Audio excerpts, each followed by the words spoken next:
बिस्मिल्लाहिर्रहमानिर्रहीम। अस्सलाम वालेकुम नाज़रीन। फरवरी का महीना है और 5 फरवरी को कश्मीरी मुसलमानों के साथ यकजहती के लिए न सिर्फ आज़ाद कश्मीर में और पाकिस्तान में बल्कि पूरी दुनिया में यकजहती का दिन मनाया जाता है।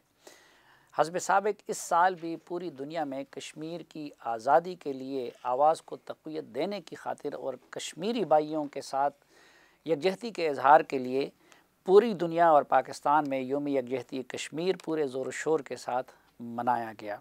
वैसे तो दुनिया की कई अक़वाम ने अपनी आज़ादी के लिए जद्दोजहद की है, लेकिन कश्मीरियों की जद्दोजहद आज़ादी अपनी मिसाल आप है। 70 साल हो गए वो लोग अपनी आज़ादी के लिए लड़ रहे हैं, मर रहे हैं, पिट रहे हैं, लेकिन उनके जज्बे मांद होने की बजाय दिन ब दिन मज़ीद ताज़ा होते जा रहे हैं। सब की ज़ुबानों पे एक ही नारा है।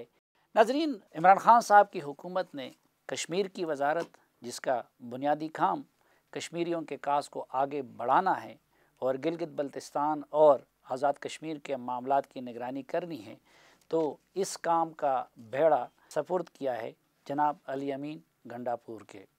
और इस वक्त जनाब अली अमीन गंडापुर साहब हमारे साथ मौजूद हैं। उनसे उनकी वजारत की परफॉर्मेंस से मुतालिक भी बात होगी, आज़ाद कश्मीर और गिलगित बल्तिस्तान की सूरत हाल से मुतालिक भी बात होगी। बहुत शुक्रिया अली अमीन गंडापुर साहब। ये जो कश्मीर अफेयर्स की वजारत है, ये क्या कर रही है? बिस्मिल्लाहिर्रहमानिर्रहीम। कश्मीर की जो वजारत है उसके जो दो काम हैं बुनियादी, वो ये हैं कि जितने भी अमूर हैं कश्मीर के हवाले से और गिलगित बल्तिस्तान के हवाले से उनकी निगरानी की जाती है। और चूँकि PSDP का यहाँ से फ़ंड उनको दिया जाता है, तो उसकी तमाम जो भी ADP बनती है उसकी, और यहाँ से जो फ़ंड्स उनको मुंतकिल होते हैं, वो सारा प्रोसेस जो है वो इस मिनिस्ट्री के थ्रू होता है। इसी तरह जो है एक ब्रिज है बिटवीन पाकिस्तान और आज़ाद जम्मू कश्मीर की जो हुकूमत है और गिलगित बल्तिस्तान में जो एक स्ट्रक्चर है, हुकूमत है उनकी, इसमें उनका अपना वज़ीर आला होता है और गवर्नर होता है, और यहाँ पे आज़ाद जम्मू कश्मीर में जो है इनका अपना प्राइम मिनिस्टर होता है और प्रेसिडेंट होता है। तो उसमें एक ब्रिज है जो कि दो काउंसिल्स हैं, एक कश्मीर काउंसिल है और एक गिलगित बल्तिस्तानी काउंसिल है। तो उनके ज़रिए जो है मामलात जो हैं वो बैठ के मफाहमत के साथ और निगरानी के साथ हल किए जाते हैं।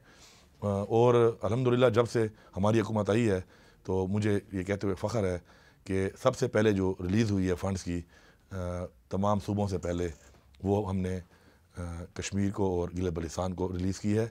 इसी तरह जो मज़ीद ऐसे काम थे और ऐसे चीज़ें थीं जो कि बहुत टाइम से पेंडिंग थीं और फ़ंड्स की वजह से और मामलात की वजह से काफ़ी डिले हो गया था बहुत सी स्कीम में, उन पे हमने इंशाल्लाह बड़ी तेज़ी से काम शुरू किया हुआ है। अच्छा, अब अगर ऐसा होता कि खैबर पख्तूनख्वा, जिससे हम दोनों का ताल्लुक़ है, अगर उसके लिए फ़ंड्स मरकज़ से एक वजारत के तहत जाते और इधर आज़ाद कश्मीर से या गिलगित बल्तिस्तान से या पंजाब से एक वज़ीर को बिठाया जाता और वो मुख्तार होता खैबर पख्तूनख्वा के मामलात का, तो मैं और आप क्या महसूस करते हैं? हम उसका बुरा ना मनाते, हम ये तवक्को ना करते कि भाई जिस तरह बाकी सूबों के पास इख्तियार है अपने माली और इंतज़ामी, इसी तरह हमें भी दे दिए जाएँ? जी बिल्कुल, ये बात ठीक है, लेकिन आपको पता है चूँकि कश्मीर कास के ऊपर जो यूनाइटेड नेशंस की जो करारदाद हैं और उसके मुताबिक वहाँ पे एक और तरह का स्ट्रक्चर है, और चूँकि गिलगित बल्तिस्तान भी एक तरह से कश्मीर का एक हिस्सा है, तो उसके अंदर जो है वो मामलात जो हैं वो एक और तरीके से यहाँ से मैनेज होते हैं। और अब जब से हमारी हुकूमत आई है तो काफ़ी हम कोशिश कर रहे हैं और हम लोग जो हैं मैक्सिमम जो है वो डिवॉल्व करके इख्तियारात देने की तरफ, वैसे भी आपको पता है कि इमरान खान साहब जो हैं वो डेवोल्यूशन के बहुत ज़्यादा हक़ में हैं, तो जब से हमारी हुकूमत आई है तो मैक्सिमम काम हो रहा है इसके ऊपर। नहीं, आप लोगों ने तो कुछ चीज़ें रिवर्स कर ली, क्यों ना गिलगित बल्तिस्तान को सूबा क्यों नहीं बनाया जाता? उसके हवाले से ये अच्छा सवाल किया आपने, काफ़ी कन्फ्यूजन भी चल रही है। गिलगित बल्तिस्तान के हवाले से सुप्रीम कोर्ट में केस चल रहा था और हमें इंतज़ार था उस केस के फ़ैसले का, उसके बगैर हम कुछ इक़दाम नहीं कर सकते थे।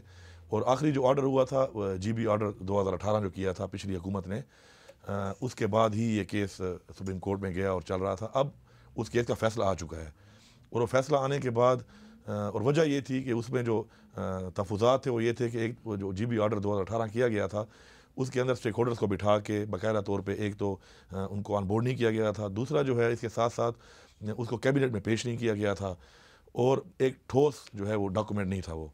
अब चूँकि सुप्रीम कोर्ट का फैसला आ गया है उसके ऊपर, और अब हमें एक क्वेश्चन मिल गया है मज़ीद कि हम उसमें क्या कर सकते हैं।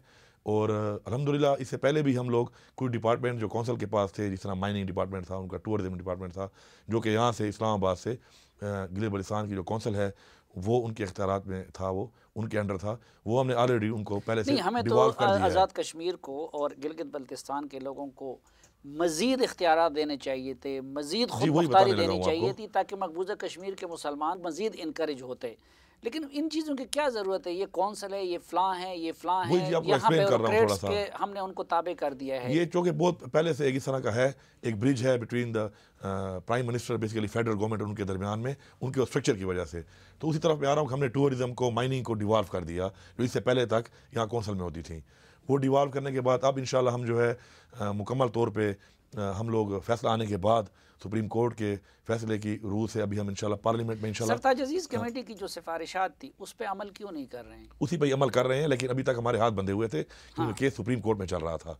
अब सुप्रीम कोर्ट में केस का फैसला आ चुका है और हमारे पास एक कुशन है, इंशाल्लाह मैं बहुत जल्द जो है पार्लियामेंट में लेके जा रहा हूँ। और जिस तरह की हमने वादा किया था मैंने मिनिस्टर बनने के बाद कि इंशाल्लाह इमरान खान साहब की हुकूमत में हम लोग गिलगित बल्तिस्तान के लोगों की जो 70 साल की महरूमी है उसे दूर करेंगे, तो इंशाल्लाह अब देखेंगे कि नेक्स्ट जो सेशन पार्लियामेंट में आ रहा है उसके अंदर इंशाल्लाह गिलगित बल्तिस्तान के लोगों के जो तहफ़्फ़ुज़ात हैं सूबे के हवाले से, तो अभी हम एक फ़ाइनल उस तक नहीं पहुँचे, क्योंकि उसमें अगर हम उनको सूबा बनाते हैं तो उसमें अभी तक बातचीत शुरू है।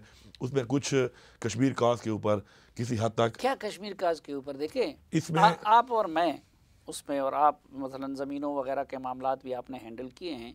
हमारे यहाँ ये होता है कि एक जगह पे आपका दावा है तो जो ही आपको जो मिल जाता है तो आप फ़ौरन उस पर तामीर शुरू कर देते हैं, बुनियादें, और बाकी जो मिलना होता है तो वो तो आपको बाद में मिलेगा।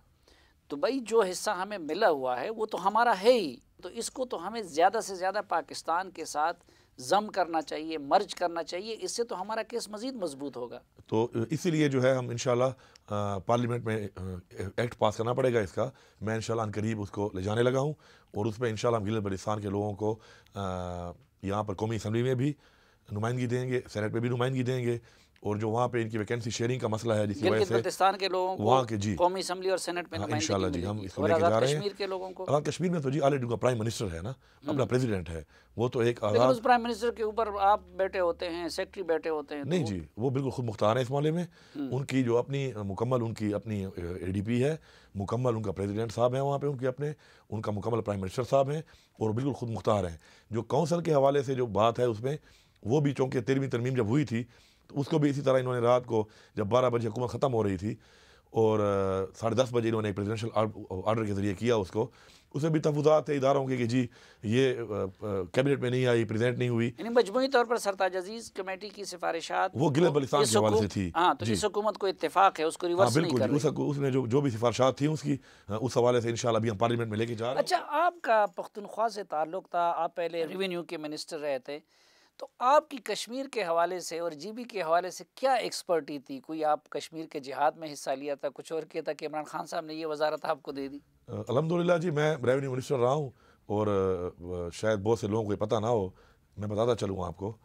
और मैं ये भी कहता हूँ लोगों को कोई टाइम लगता है चीज़ों को ठीक करने में, जिस तरह अभी हमारी हुकूमत है और हम कह रहे हैं कि हमें कोई टाइम लगेगा और हम चीज़ों को ठीक कर लेंगे। तो मैं जब मिनिस्टर बना रेवेन्यू का तो उसके बाद 1 साल के बाद मैंने 1% टैक्स भी कम कर दिया था और अल्हम्दुलिल्लाह 5 साल में जो रेवेन्यू था KP का डिपार्टमेंट का, मेरे डिपार्टमेंट का, उसको मैंने मोर देन डबल जो है उसको मैंने नहीं, इन्हांस मैं ये किया। जाना कि उस वजारत का और कश्मीर का, तो मैं कहता हूँ कि इसमें आपकी क्या एक्सपर्टी थी? इसमें जो हमारा जो जो 5 साल आपका कोई तजुर्बा उधर हो चुका था, तो उस तरह की कोई वजारत आपको दे तो उसमें ये तो इमरान खान साहब का फैसला है और मैं समझता हूँ कि शायद अल्लाह ताला को मेरी कोई बात पसंद आई है कि उसने मुझे एक ऐसे एरिया का मिनिस्टर बना दिया अब कि जब मैं सोचता हूँ कि मैं अगर इनके लिए कुछ कर लूँ तो मेरे ख्याल में मेरे दोनों जहान जो है इससे माशाल्लाह सुरखरू होंगे।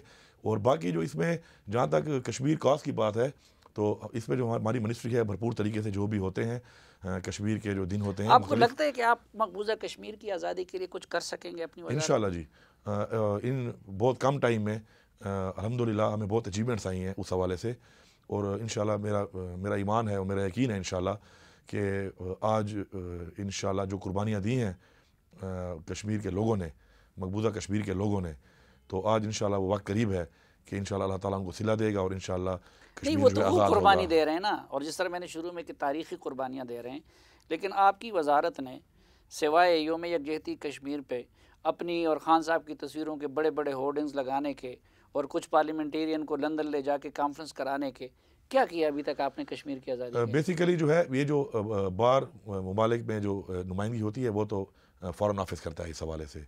इसी तरह फिर एक कमेटी है कश्मीर कमेटी जो कि अभी कुछ दिनों में बन जाएगी, जिसमें हम फ़खर इमाम साहब को चेयरमैन बना रहे हैं उसका, क्योंकि वो फॉरेन मिनिस्टर रहे हैं और बेहतर तरीके से रिप्रेजेंट कर सकते हैं कश्मीर के मसले को इंटरनेशनली। हमारे हवाले से मैं बताऊँ आपको, जब से मैंने चार्ज लिया है तो हमने तमाम उन ममालिक से रब्ता किया है, उनके एम्बेसडर से हमारी मुलाकातें हुई हैं कि जिन्होंने कश्मीर कॉज के लिए पाकिस्तान के मौक़िफ़ को सपोर्ट किया था, मसलन तमाम जितने ममालिक ने वोट दिए हैं।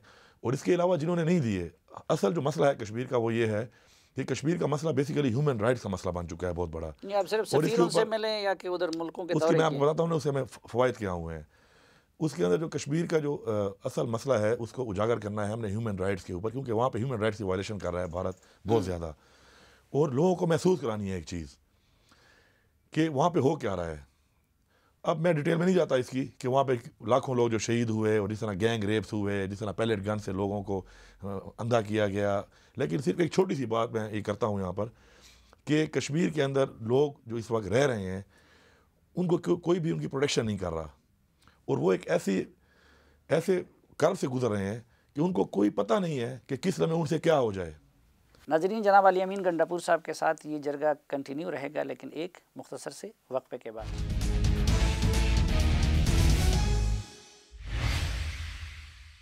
एक बार फिर खुशामदीद आपको जरगे में। आज के जरगे में हमारे साथ है वफाकी वज़ीर उमूरी कश्मीर व गिलगित बल्तिस्तान जनाब अली अमीन गंडापुर साहब। अली अमीन गंडापुर साहब, कश्मीरियों पे जो जुल्म हो रहे हैं उससे दुनिया को आगाह करने के लिए आपकी वजारत ने अभी तक क्या किया? जी वही बता रहा हूँ आपको ना, तो उस हवाले से हमने महसूस कराना है तमाम इदारों को जो बैन अवी इदारे हैं जो ह्यूमन राइट्स के लिए काम कर रहे हैं कि इंडिया वायलेट कर रहा है इंटरनेशनल लॉज को, हाँ, और ह्यूमन राइट के जो लॉज हैं उनको।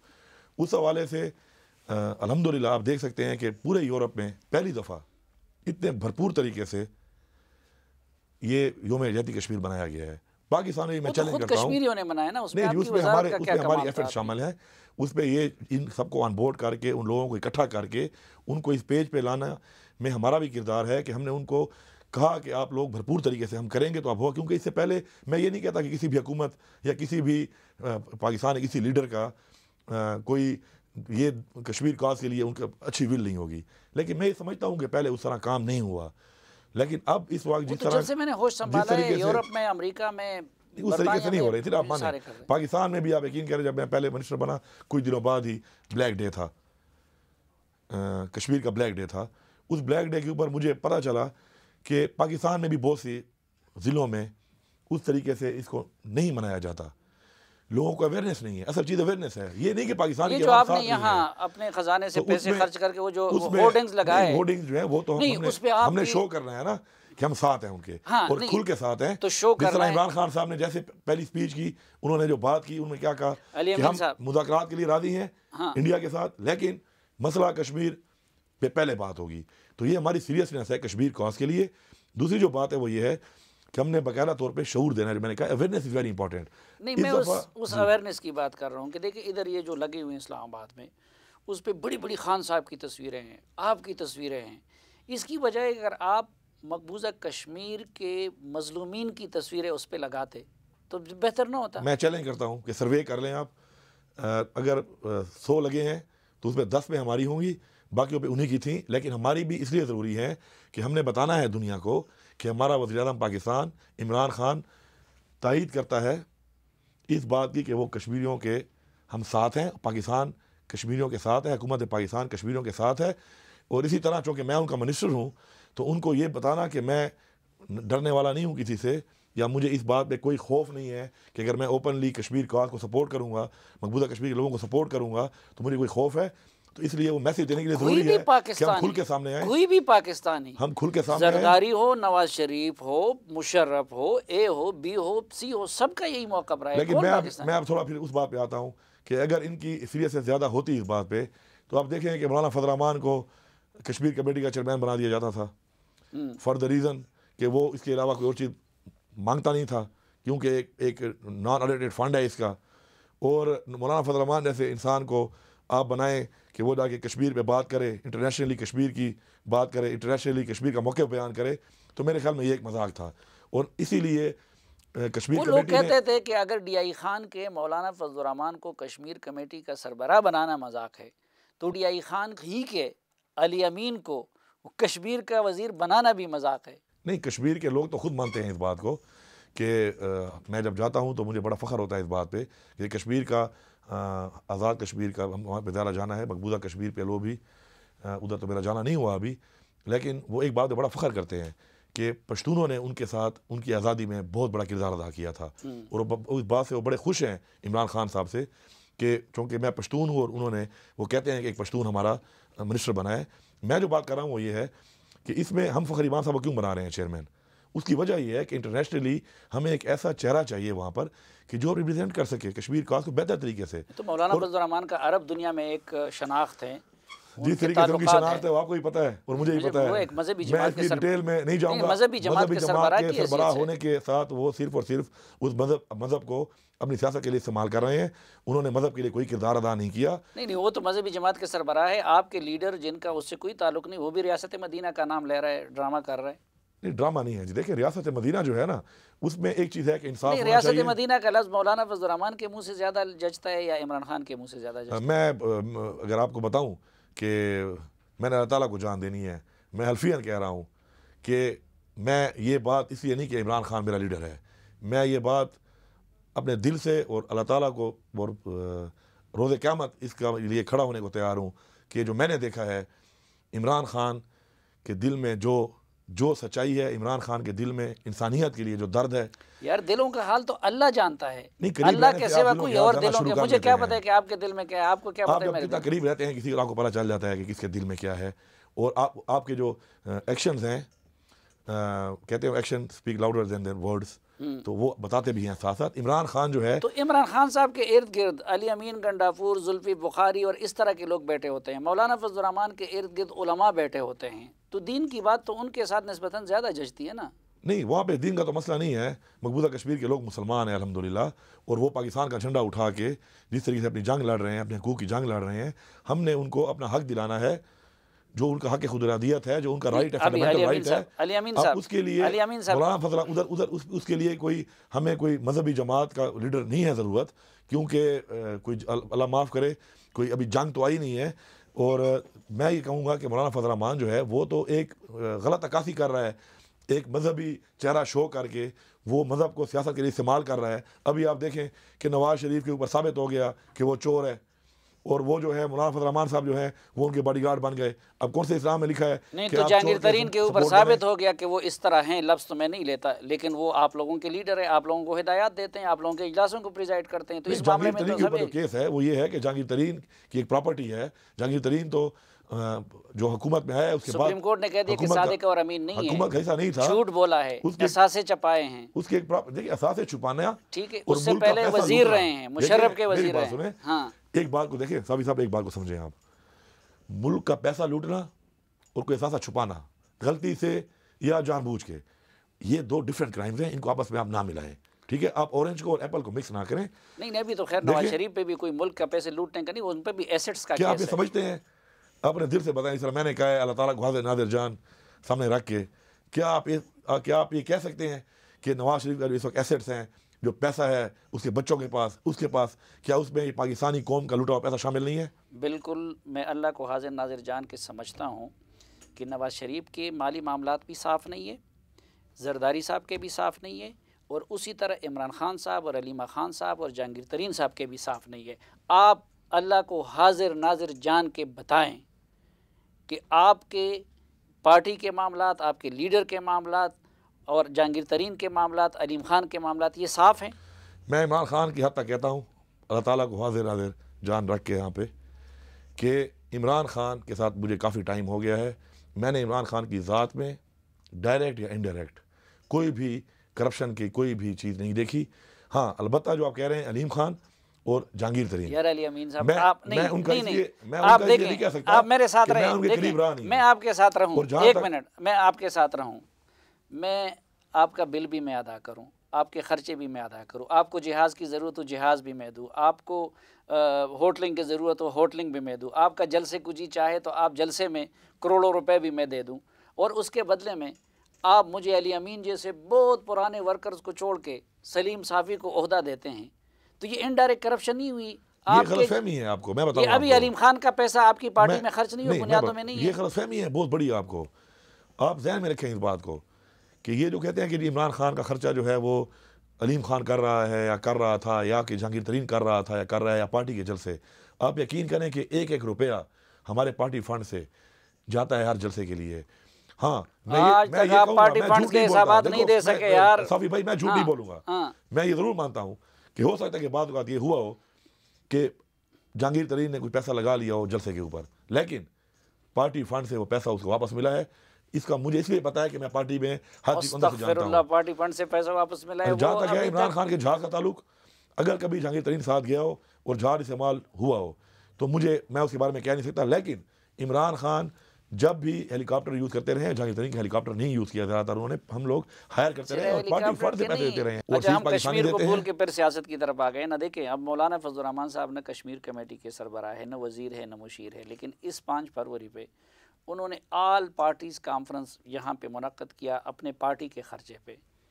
आप लोगों ने सिर्फ हुकूमती एक्टिविटीज़ की, कम से कम कश्मीर पे तो आप इस तरह की कोई एक्टिविटीज़ करते कि जिसमें जरदारी साहब भी आ जाते, जिसमें नवाज शरीफ शहबाज शरीफ भी आ जाते, जिसमें दूसरे भी। तो आज भी आप लोगों से किया है, क्या किया हमने प्रेसिडेंट हाउस में एक इवेंट किया है जिसमें अपोजिशन के लोग थे। जी बिल्कुल, हमने तमाम एम्बेसडर्स को बुलाया, जरदारी साहब को दावत दी थी। बिल्कुल, जरदारी साहब की पार्टी को हमने दावत दी थी, उनका नुमाइंदा नहीं आया, और हमने मुस्लिम लीग नून को मैंने खुद कॉल करके बुलाया एज अ मिनिस्टर। मैंने इसलिए कॉल किया कि ये कश्मीर का पॉलिटिकल बात नहीं थी। नून लीग का नुमाइंदा वहाँ पे आए और आकर उन्होंने वहाँ पे स्पीच भी हमने दी उनको, उन्होंने वहाँ पे कश्मीर पे बात भी की, और क्योंकि उसमें तमाम एम्बेसडर को बुलाया गया था। हुकूमत को कायम हुए कितना अरसा हो गया?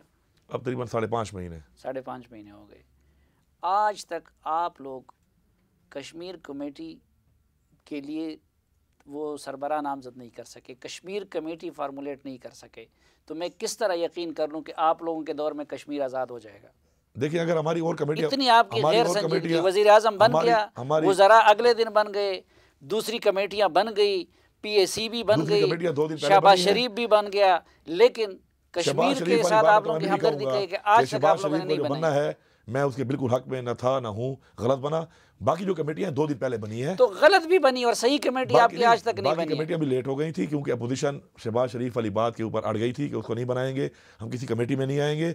उसे काफ़ी लेट हुई, 2 दिन पहले ही कमेटियां अनाउंस हुई हैं, और कश्मीर कमेटी भी इसी हफ्ते में अनाउंस हो जाएगी। और मैंने आपको बता दिया है कि फ़खर इमाम साहब को हम बना रहे हैं उसका चेयरमैन इंशाल्लाह। बाकी तो फ़खर इमाम साहब की क्या क्वालिफिकेशन है? वो तो भी माजी में नवाज शरीफ की हुकूमतों का हिस्सा रहे। वो किस हुकूमत में रहे मैं वो बात नहीं कर रहा। फ़खर इमाम साहब एक तो रहे हैं फॉरेन मिनिस्टर, दूसरी बात ये स्पीकर फॉरेन मिनिस्टर रहे हैं फ़खर इमाम साहब। अब मुझे एग्जैक्ट डेट पता नहीं है, लेकिन रहे हैं। और उसमें हम समझते हैं कि हमने किसी को ऑब्लाइज करने के लिए ये कश्मीर कमेटी को हम नहीं कर रहे इस्तेमाल, बल्कि हम कश्मीर कमेटी के ऊपर हम चाहते हैं कि मसला कश्मीर हल हो, और उसके लिए हम समझते हैं कि वो बेहतर तरीके से इस केस को बेहतर तरीके से पेश कर सकते हैं इंटरनेशनली, और इंशाल्लाह करेंगे। वो तो आप कर रहे हैं ना, तो उनकी ज़रूरत क्या है? आप कह रहे हैं कश्मीर कमेटी का अपना एक किरदार है। देखिए, मेरी मिनिस्ट्री का एक और किरदार है, कश्मीर कमेटी जो है उसका एक और किरदार है, और मेरी मिनिस्ट्री की जो स्टैंडिंग कमेटी है, आपको पता होना चाहिए कि वो कौमी असम्बली में है और वो अलहदा है कश्मीर कमेटी से। अच्छा, ये जो लोग गए हमारे सेनेटर्स और पता नहीं क्या क्या, और उधर लंदन के होटलों में रहे और वहाँ पे कॉन्फ्रेंसिस की, इसका कश्मीर का को क्या फ़ायदा? देखिए जी, हमें एक बहुत बड़ी कामयाबी हुई है हमारी हुकूमत आने के बाद। वो ये है कि जो ह्यूमन राइट्स का जो कमीशन है, उसने जो रिपोर्ट दी है कश्मीर के ऊपर, वो बड़ी हमारे जो मौक़िफ़ है पाकिस्तान का उसके ऊपर उन्होंने तायीद की है उसकी। और अभी हमें एक पेशरफ्त मिली है। कौन सी ह्यूमन राइट्स की रिपोर्ट? वो तो हर साल उस पे अपने तशवीश का इजहार करते हैं। नहीं, ये फर्स्ट टाइम किया है उन्होंने। नहीं अली अमीन साहब, आपने पिछली रिपोर्टें पढ़ी नहीं? मैंने पिछली रिपोर्टें पढ़ी हैं। Office of the high commissioner of human rights जो है, उसने पहली दफ़ा एक ठोस तरीके से बाकायदा तौर पे कश्मीर के लोगों के हक में बात की है कि वहाँ पे वायलेशन हो रही है। इससे पहले नहीं करते थे। भारत की बड़ी, आपको नहीं पता, भारत की बड़ी लॉबी है इंटरनेशनली, भारत की बहुत लॉबी है इस मसले के ऊपर। अभी तक इसलिए भारत की हरदर्मी से इतना जुल्म कर रहा है और कोई उसके खिलाफ नहीं उठ रहा, तो उसकी वजह है क्योंकि लॉबी है। अभी उन्होंने ये किया है, और साथ साथ जो हमारे यूनाइटेड किंगडम के जो हमारे पार्लियामेंटेरियंस ने सपोर्ट किया कश्मीर कास्ट को, ये कॉन्फ्रेंस उस हवाले से हमने रखी थी वहाँ पर। वो तो और अरसों आपको से पता कर हो, रहे थे। नहीं, ये पहली दफ़ा ये कॉन्फ्रेंस हुई है। प्लीज़ चीज़ों को कंफ्यूज ना करें, ये पहली लॉर्ड दफ़ा नज़ीर कॉन्फ्रेंस साहब हुई है। खुद कश्मीरी अरसे से लगे हुए हैं, लेकिन ये हमारे पहली वहाँ दफ़ा पे ये कॉन्फ्रेंस हुई है वहाँ पर, जिसमें हमारे वज़ीर ख़ारजा मौजूद थे, और जिस तरीके से उधर उन्होंने बात उनके की, सामने कौन और बैठे थे? जितनी कामयाब हुई, क्या उसमें कोई पार्लियामेंटेरियन से सारे, क्या उसमें उनके प्राइम मिनिस्टर बैठे थे, क्या उसमें उनके अपोजिशन लीडर बैठे थे? वो तो उधर जाके आप पार्लियामेंटेरियन से यूके के असम्बली के, और इसके साथ साथ आगे ये अब बढ़ेंगे हम इसी को आगे बढ़ रहे हैं। देखिए मैंने बोला कि हम आगे स्टेप बाय स्टेप, उनके जो लेकिन अभी उनके जो कमेटी रूम है उसको कोई भी पार्लियामेंटेरियन बुक कर सकता है अपने फंक्शन के लिए। उधर जाके ये लोग गए, सामने भी पाकिस्तानी बैठे हुए, उधर भी पाकिस्तानी बैठे हुए, तो इतने ये लाखों रुपए सरकार के ख़जाने से खर्च करने का क्या पाकिस्तानी उनके पार्लियामेंटेरियन बैठे हुए थे, ये उन्होंने इवेंट किया था, और ये इवेंट का मकसद यही था कि पहली दफ़ा में कामयाबी हुई है कि ये जो पार्लियामेंटेरियन गए थे इनका पैसा किसने खर्च किया था? आपकी वजारत ने, फॉरेन मिनिस्ट्री ने, या किसी और ने? हमारे तो पार्लियामेंटेरियन तो हमारे नहीं गए हैं, हमारे तो फॉरेन मिनिस्टर गए थे, क्योंकि वो उन्होंने उसको हेड करना क्यों था। नहीं गए हैं आप? और बाकी जो गए थे, जो हमारे 2 साबिक वज़ीर आज़म गए थे, अपने खर्चे पे गए थे, वो जो आज़ाद कश्मीर के गए थे, और इसके अलावा जो बाकी गए हैं मुझे उनका एग्जैक्ट पता नहीं है, लेकिन मेरे ख्याल में तो ये कह रहे हैं कि ये सब कुछ हम कर रहे हैं, लॉबिंग वगैरह, दूसरे आपको पता भी नहीं है कि कौन कौन नहीं, आप बता रहे हैं कुछ और भी गए हैं, तो और कौन गए हैं वहाँ पे? इसकी वजह बेहतर ये ना होता नहीं, पार्लियामेंटेरियन हमारे कौन गए हैं, और आप बताएं, नाम बताएं ना उन्हें कौन गया है? शिबली फराज साहब। नहीं, शिबली फराज साहब गए, वो पेमेंट कर रहे हैं, अपने पैसों पे गए हैं वो। तो है ना, नहीं, अपने पैसों पे अब एक बंदा कश्मीर कॉज के लिए, आपके प्राइम मिनिस्टर ने कह दिया कि भाई आपने पेमेंट कश्मीर, देखिए जी, मैं एक बार मैं क्लियर करता हूँ, अपोजिशन के लोग भी हुसैन साहब, देखिए शीर रहमान साहब को ले गए, मैं आपको बता देता हूं, उनको ले जाना जरूरी था, क्योंकि कश्मीर कॉज थी, उसके लिए हम उनको ले गए। हमारा जो बंदा गया है वो अपनी पेमेंट खुद कर रहा है, और मैं आपको यही बताऊं ऐसे कि इस मसले के ऊपर मैं आपको बताना चलूं कि जब से मैं मिनिस्टर बना हूं, मुझे हुए 4 महीने अभी, मुझे कितनी दावतें हैं वहाँ पर कि सारी फंडिंग भी वो करने को तैयार हैं, वो मेरा सारा खर्चा भी बर्दाश्त करने को तैयार है। वहाँ पर जो कश्मीर के लोग हैं उनकी पाकिस्तान से बहुत मोहब्बत है, और वो इस तरह के इवेंट्स को फाइनेंस करने के लिए हर वक्त तैयार होते हैं। तो लेकिन ये बड़ी कामयाबी है। उम्मीद है कि आपके दौर में कोई कश्मीर की आज़ादी की तरफ कोई पेशरफ्त हो जाएगा? इंशाल्लाह मुझे पूरा यकीन है। और मेरा इंशाल्लाह ईमान है कि इस वक्त जो पोजीशन है इंटरनेशनल जो मैं देख रहा हूँ, क्योंकि मैं जिसको भी मिलता हूँ, जब मैं उनसे बात करता हूँ और ये कश्मीर का मसला बयान करता हूँ, तो तकरीबन जो एक चीज़ मैंने पहले बताई आपको कि सिर्फ महसूस कराना है दुनिया को, तो तमाम ममालिक जो हैं वो महसूस करना शुरू हो गए हैं इस चीज़ों के बहुत बड़ा जुल्म हो रहा है, और अब हमने इस अवेयरनेस को लेके जाना है अवाम के अंदर। तो दुनिया में मेरे ख्याल में इसराइल के अलावा कोई भी ऐसा इंसान नहीं होगा, इसराइल का मैं नहीं कह सकता, कौन से अवाम के पास ले जा रहे हैं अवेयरनेस को, कि पूरी दुनिया में भी अवेयरनेस हम लेके जा रहे हैं कि उनको यह महसूस कराएं कि एक ऐसे लोग इस दुनिया के खिते में रह रहे हैं कि जिनको कोई प्रोटेक्ट करने वाला नहीं है, और किसी वक्त उनके साथ कुछ भी हो सकता है, हर तरह का उनके साथ कोई भी इक़दाम हो सकता है। तो इंशाल्लाह ह्यूमैनिटेरियन ग्राउंड्स के ऊपर अभी इंशाल्लाह लोग खड़ा होना शुरू हो गए हैं कश्मीर के लोगों के साथ। अभी हमने इसको फैलाना है, इसको ऑल ओवर द वर्ल्ड, और इंशाल्लाह हमें यकीन है कि पूरी दुनिया के लोगों को हम ह्यूमैनिटेरियन ग्राउंड्स के ऊपर लेके आएंगे कि जो इधर ज़्यादती हो रही है, ह्यूमन राइट्स वायलेशन हो रही हैं, ये लोग, और ये लोग मांग के आ रहे हैं, ये अपना फंडामेंटल राइट मांग रहे हैं जो उनका हक है। नाज़रीन, जनाब अली अमीन गंडापुर साहब के साथ ये जरगा कंटिन्यू रहेगा, लेकिन एक मुख्तसर से वक्फे के बाद।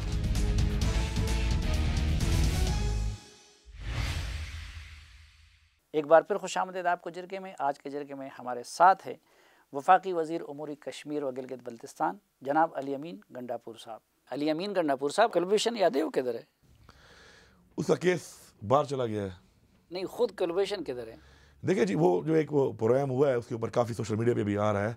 अच्छा आपने बात कर दी है कि मुझे मौका मिल गया है। एक तो वो प्रोग्राम वो बैठे हुए थे बदामी साहब कराची में, मैं यहाँ बैठा हुआ था, तो वो एक वोकल डिस्टर्बेंस भी थी थोड़ी सी, और कम्युनिकेशन गैप है जिससे मिसअंडरस्टैंडिंग क्रिएट हुई है। मेरा जो मतलब था वो ये था, मिसमैनेज हो गया। मेरा मतलब ये था कि उसका केस बाहर चला गया है। नहीं, आपके तो वाज़ेह अल्फाज है कि नवाज शरीफ ने कुलभूषण यादव को बाहर भिजवा दिया। अब आप वो काम ना करें जो बदामी साहब कर रहे थे ना, और साथ वो नहीं, मैं तो आपकी बात मेरी बात सुन लें ना। तो उसमें ये था कि जिस तरह रेमंड डेविस इससे पहले चला गया कुछ भी करके हमारे मुल्क में सरेआम लोगों को मार के, उसमें किसका किरदार था? उसको जिसने निकाला तो आपके सामने हमारी वो हुकूमत थी, हम तो नहीं थे ना, पीटीआई तो नहीं थी। अभी तो किताब आई है ना, नहीं नाम ले लें आप तो किससे नहीं डरते ना।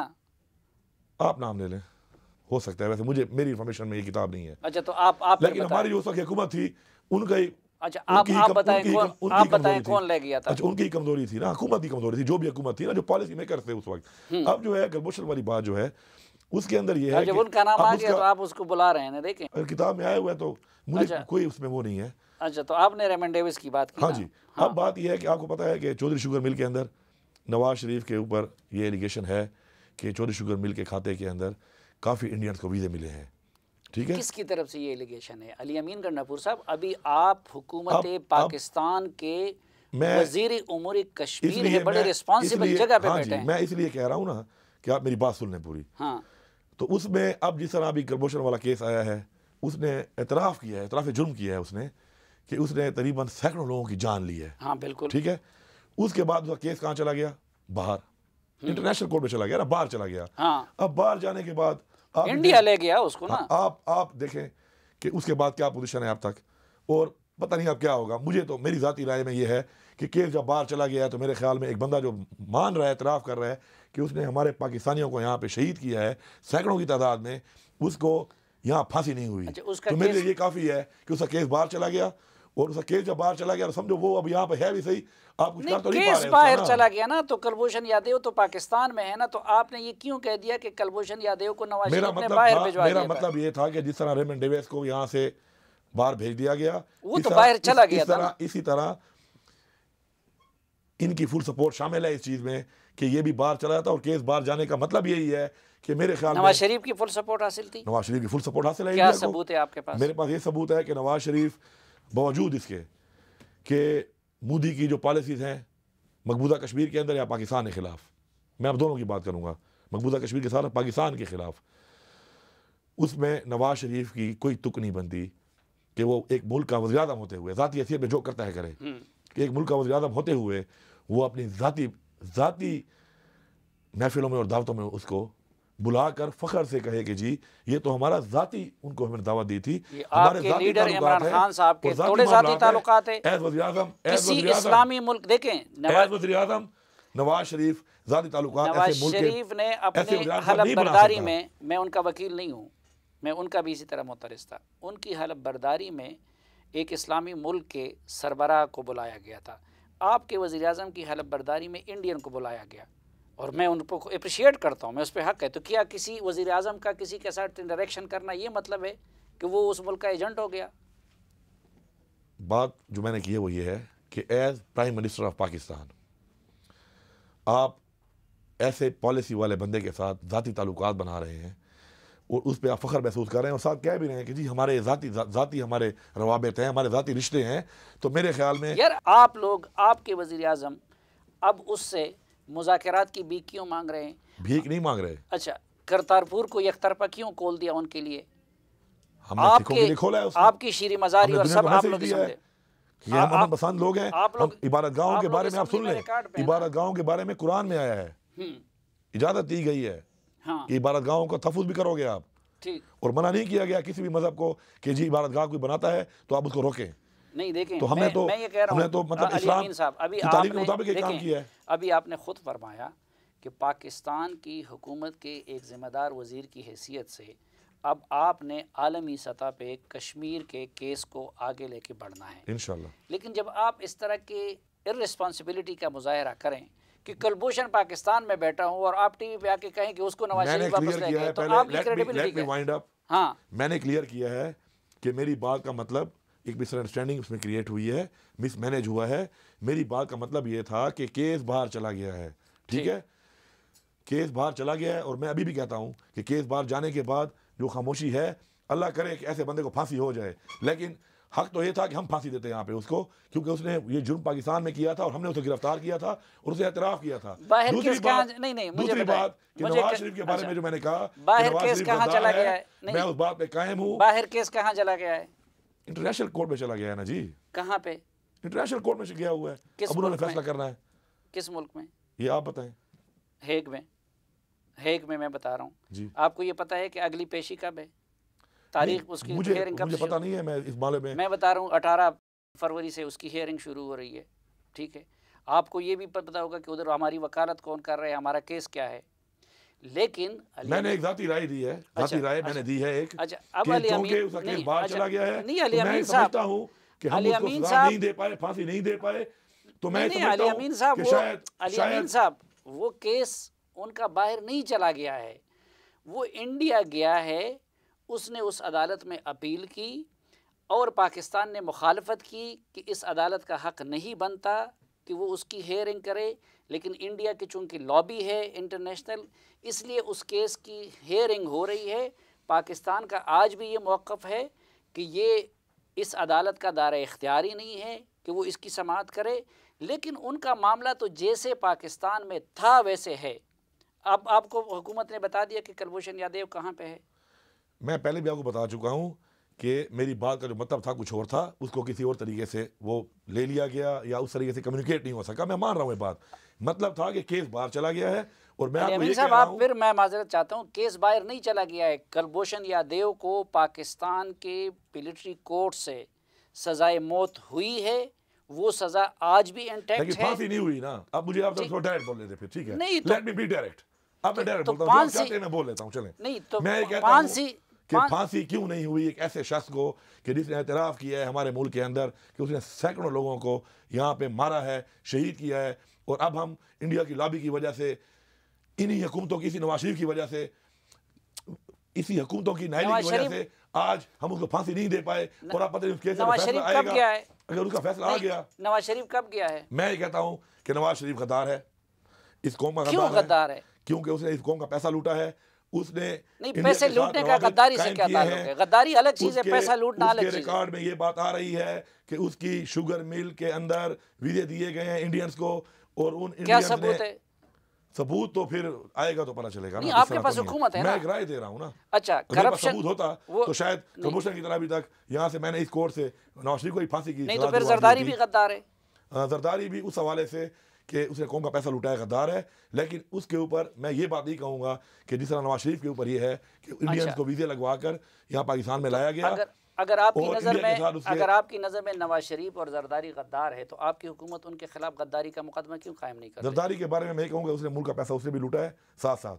और नवाज शरीफ के बारे में ये कहूँगा कि वो जो चौधरी शुगर मिल वाली बात है, उसके ऊपर प्रॉपर मुकम्मल इंक्वायरी की जाए, क्योंकि इंक्वायरी करने का इदारा मैं नहीं हूँ, यहाँ हुकूमत नहीं है। आप हुकूमत इंक्वायरी करने के लिए इदारे हैं, उस पर इंक्वायरी करें और उसमें देखें कि कौन कौन से लोगों को वीजा मिला चौधरी शुगर मिल के अंदर, और उसमें कौन कौन से इंडियन आए और वो कौन थे, उनका बैकग्राउंड क्या था, अली अमीन साहब, गद्दारी का केस का फैसला वफाकी हुकूमत और काबीना करती है। आप उस काबीना का हिस्सा है, उसका वजीर हैं, तो जब आप उनको गद्दार समझते हैं तो इन दोनों के खिलाफ गद्दारी का केस इनिशिएट क्यों नहीं कर लेते? नवाज शरीफ के ऊपर चलें, ठीक है, अगर आप कहते हैं तो मैं थोड़ा सा फिर मजीद गहराई में जाके ये चौधरी शुगर मिल वाला जो एक रिकॉर्ड आया था जिसमें बहुत से इंडियंस को वीज़े मिले हैं, फिर उन्हीं इंडियंस के मैं नाम निकलवा के उनकी पूरी फिर इंक्वायरी मैं खुद तो कर नहीं सकता, मैं किसी से राइट लेफ्ट करके एक अपनी कैपेसिटी में रहकर उनके नाम निकलवा के चेक कराऊंगा कि वो पाकिस्तान आए, क्या एक्सपर्टीज थी उनकी कि उनको पाकिस्तान में उनको लाया गया शुगर मिल में काम करने के लिए, उनको वीज़े दिए गए, उन्होंने पाकिस्तान में क्या एक्टिविटीज़ की, वो कहाँ रहे कहाँ नहीं रहे, तो अब वो कहाँ है, तो उसमें मैं इंशाल्लाह कर लूंगा। नहीं तो 5.5 महीने, नहीं तो 5.5 महीने हो गए, हुकूमत नहीं, 5.5 महीने हो गए, अभी तक क्यों नहीं किया? 5.5 महीने हो गए, अभी तक क्यों नहीं किया? मैंने अभी आपने मुझे कह दिया ना जब कि मैं ये काम भी कर लूं, तो मैंने ये काम भी, मैं तो गद्दार नहीं समझता ना, आप उनको गद्दार समझ रहे थे। जब मैंने गद्दार कह दिया है तो चलो मैं अब ये काम भी करूंगा साबित करने के लिए। अच्छा, एक और कि नवाज शरीफ तो अब नहीं है ना, कुलभूषण पाकिस्तान में है, आपको तो पता चल गया जी। उनको सज़ा हुई है, फांसी की सज़ा हुई है, सदर मुमलिकत आपकी पार्टी के हैं, वज़ीर आज़म आपकी पार्टी के हैं, तो कल क्यों उसको फांसी नहीं लगवा देते? नवाज शरीफ क्या कर लेगा? अब जो चूँकि इंटरनेशनल कोर्ट में गया हुआ है केस, तो उसके अंदर अभी ज़ाहिर बात है कि हमने इंटरनेशनल लॉज को फॉलो करना है, तो हम नहीं दे सकते हैं। अगर आपने फॉलो करना था तो शायद खाकान अब्बासी और नवाज शरीफ के लिए फॉलो करना मजबूरी नहीं। देखिए, आप फिर वही वाली बात कर रहे हैं। आप, मैं आपको बार बार कह रहा हूँ कि आप चीज़ों को जो आपस में कंपेयर कर रहे हैं ये आप बिल्कुल गलत कर रहे हैं। नहीं, मैं ये कह रहा हूँ कि आप लोग डोमेस्टिक पॉलिटिक्स को अगर कश्मीर और इंडिया जैसे मामला से मिक्स कर रहे हैं, ये गलत कर रहे हैं। अब जो आप बात कर रहे हैं उसमें जो मैं आपको एक्सप्लेन कर रहा था वो ये था कि एक तो जो बात है कि जी वो बाहर चला गया, वो तो मैंने क्लियर आपको कर दिया है, पूरी कौम को भी मुझे उम्मीद है कि चूँकि रिकॉर्डिंग हो रही है तो ये मैसेज चला जाएगा, इसमें एडिटिंग नहीं होगी, कि मतलब ये था कि उसका केस बाहर चला गया है। और मुझे दुख है इस बात का कि ऐसे बंदे को फांसी क्यों नहीं हुई।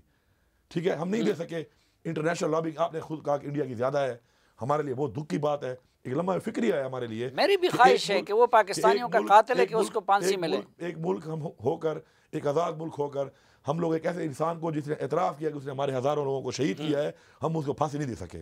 मुझे दुख है इस बात का। अल्लाह करे कि हो जाए। हम भी कहते हैं अल्लाह करे हो जाए। राय में लगता है कि जब बात वहाँ तक चली गई है और लॉबी उनकी है, तो अभी तक मुझे लगता है कि शायद जिस तरह मैंने कहा कि केस बाहर चला गया है, तो शायद अल्लाह ना करे, अल्लाह ना करे केस बाहर चला गया, तो अब आप लोग फॉलो अप भी करें ना। शायद वो तो केस हम लड़ेंगे, लेकिन शायद तो आपको तारीख का पता नहीं है, आपको मुल्क का पता नहीं है, आप वजीर है, तो आप किस तरह केस लड़ेंगे? उसमें जो फैसला हमने किया था, अल्लाह करे कि वो वही फैसला इंप्लीमेंट हो जाए। बहरहाल जो दूसरी बात आप कह रहे हैं नवाज शरीफ के हवाले से, तो आप कह रहे हैं कि मैं अभी तक मैं सजा उसको क्यों नहीं दी है।